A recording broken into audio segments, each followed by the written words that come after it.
Yo, welcome back to the N.y.a show. I think, okay, this is the N.y.a show 120, baby. Welcome back to the N.y.a show. I'm going straight in. Hope y'all enjoyed the weekend. Like I said, it was Father's Day weekend. I left it out in my last show, but I had an even better weekend than what all I said, baby, because on Saturday, was it Friday night? Oh, Lord, it's storming outside. Lord, forgive me. Well, for talking about being in the streets, but was that Friday night? Hit the script with my brothers. Hit the script club. That was great. Enjoyed that time. Rolling up sham sham. And enjoyed the night. So I think that it went great. I think that it went great for everybody. So that was another part of my weekend too that I forgot to throw into the last episode. But like I said, I always keep appreciate y'all for supporting this show, the last show that I did. Where I went over a couple of topics on everything that was going on with the nightclub. You know what I'm saying? So please continue to support. I don't know when I'm gonna put this when this show, what order of this show will fall into, but please keep checking out the shows. Spirit Arrested award-winning short film by W3 Films, available on YouTube. That's my son in the background. Available on YouTube. Please be sure to check out my beautiful wife in this project, as well as how a mother is balancing life in the pursuit of dreams. An interview with actress Breyonna and Tambe by Ajay. Tambe. Please be sure that you support those two things: like, share, subscribe, and comment. Do your thing there. Owner, a Dominican nightclub whose roof collapsed was and killed 236 people, arrested. They out of here. You know what I'm saying? I wanted to, as it's been 10 years since what happened in 2015, what they welcomed him to pray, then he opened fire. Remembering the Charleston church massacre, just 10 years later, after white supremacists went up in the church, prayed, in fellowship with black churchgoers, and then took their lives on June 17th, 2015. Walked into the historic African American church in Charleston, South Carolina. And if I'm not mistaken, this is the same church associated with Denmark VC. Look up Denmark VC for those who want to just get some Black history. Join a Bible group that they had that night. Shortly after, opened fire and killed 9 of the members in cold blood. Dylanroof, then 22, sat in the Bible study group with the victims for about an hour in the basement of Emanuel African Methodist Episcopal AME Church, the oldest one in the South. So I'm pretty sure that's my Denmark VC connection. Before he drew a gun and shot the church members while they were praying. In the moment, the man's immense hatred walked into that room, shooting person after person after person, stopping only so he could reload more magazines and kill more people. Assistant U.S. Attorney Nathan Williams said in a release in 2017, a visual for some of the people who lost their life there. A grand jury in December 15th of 2016 convicted Dylanroof of 33 counts of federal hate crimes, obstruction of religious exercise and firearm charges for killing and attempting to kill African American worshipers at the church, also known as Mother Emanuel, according to the U.S. Attorney's Office in District of California. Survivors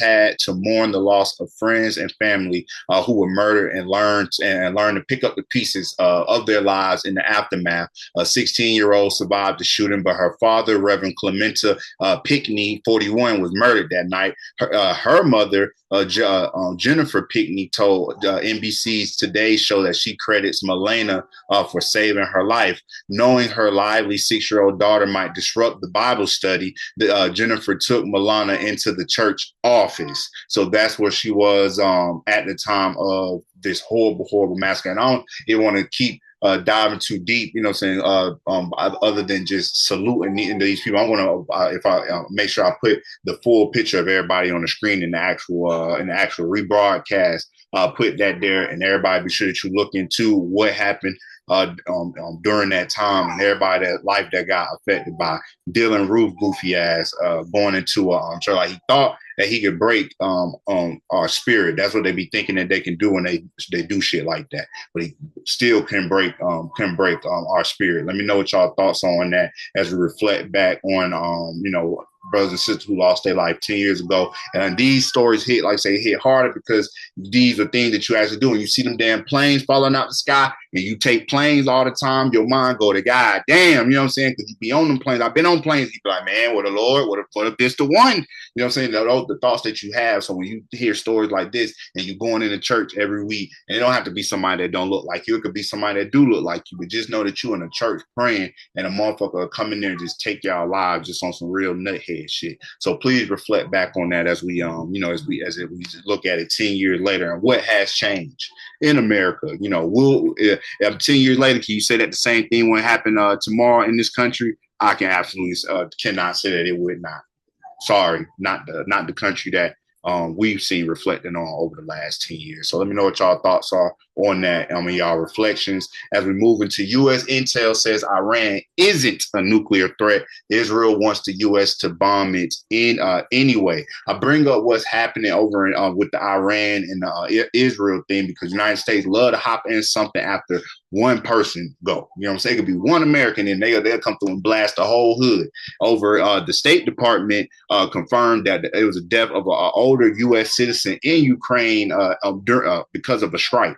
And I guarantee that this will not trigger harder attacks like U.S. troops on the ground in Ukraine, to more harsher talks towards Putin. But let it go the other way with what's going on with Iran and Israel. And we're gonna go back. We're gonna reflect back on this story right here and respect on their life anyway, and just reflect on when it all comes down. Let one go as a result of something that's going on with the Iranians, or things like that, and see what will be the difference in the response. Now, let's jump back here. The U.S. is helping Israel wage war on Iran over its nuclear program. The U.S. intelligence says Iran is not building a bomb. So, of course, Israel said that, if Iran get their hand on, bless you, son, Iran get their hands on a nuclear weapon, that their whole plan is to completely wipe us out.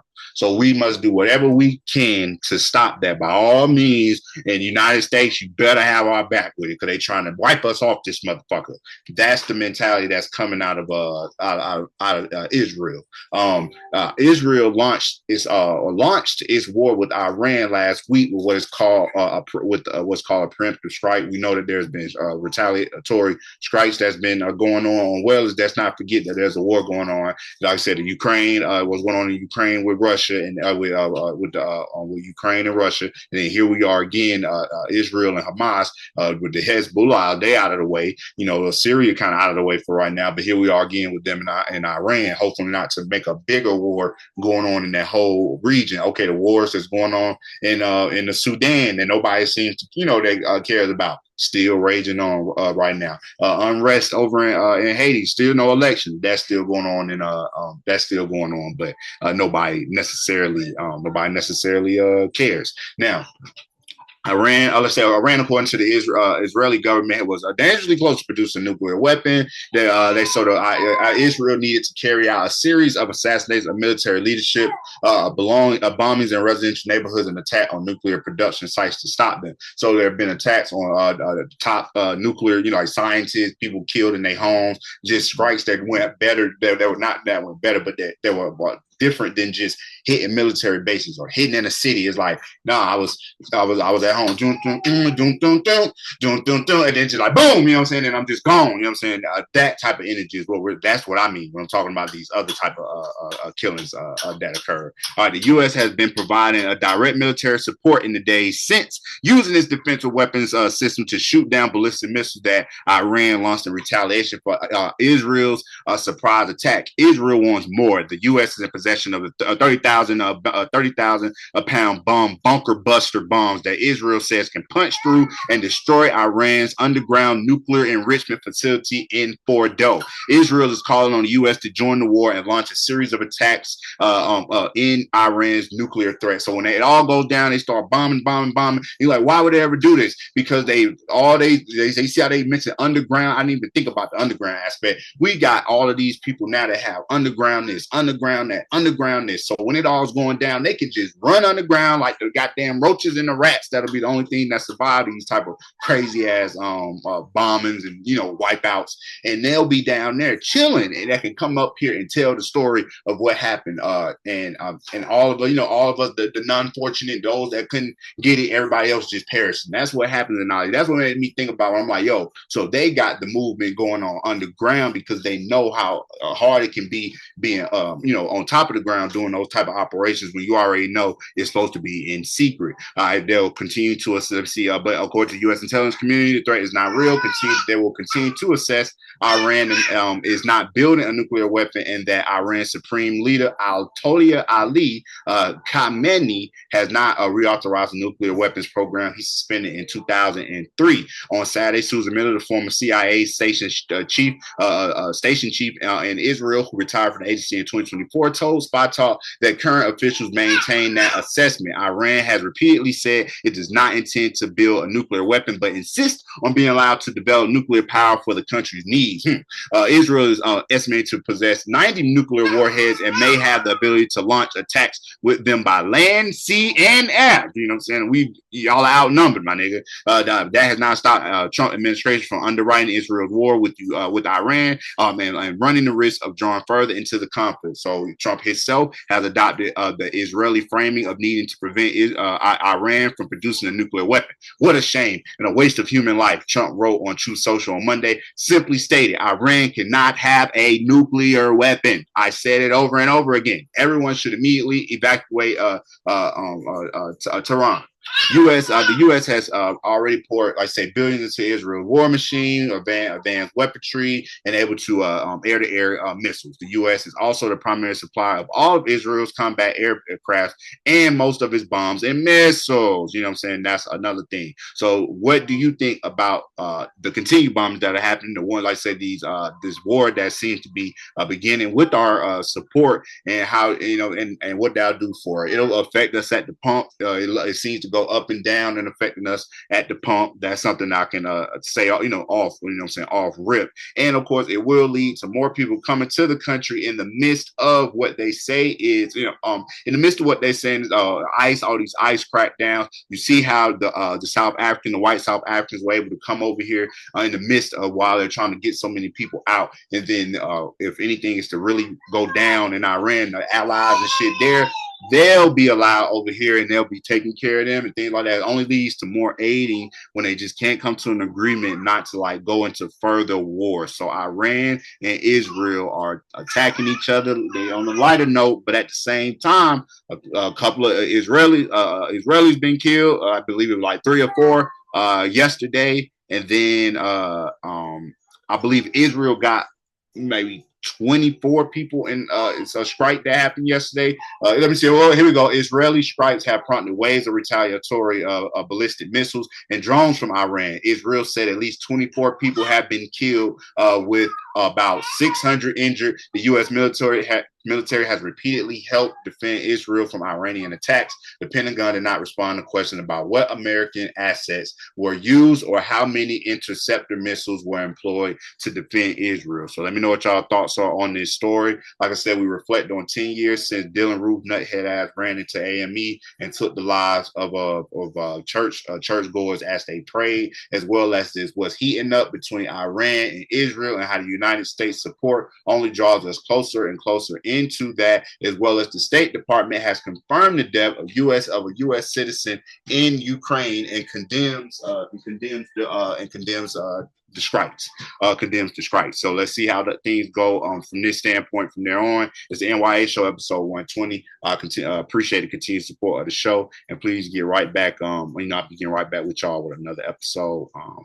And I appreciate the support. Like I said, N.y.a show 119 is available for you, as well as the story that I did on the nightclub down there in Dominican Republic.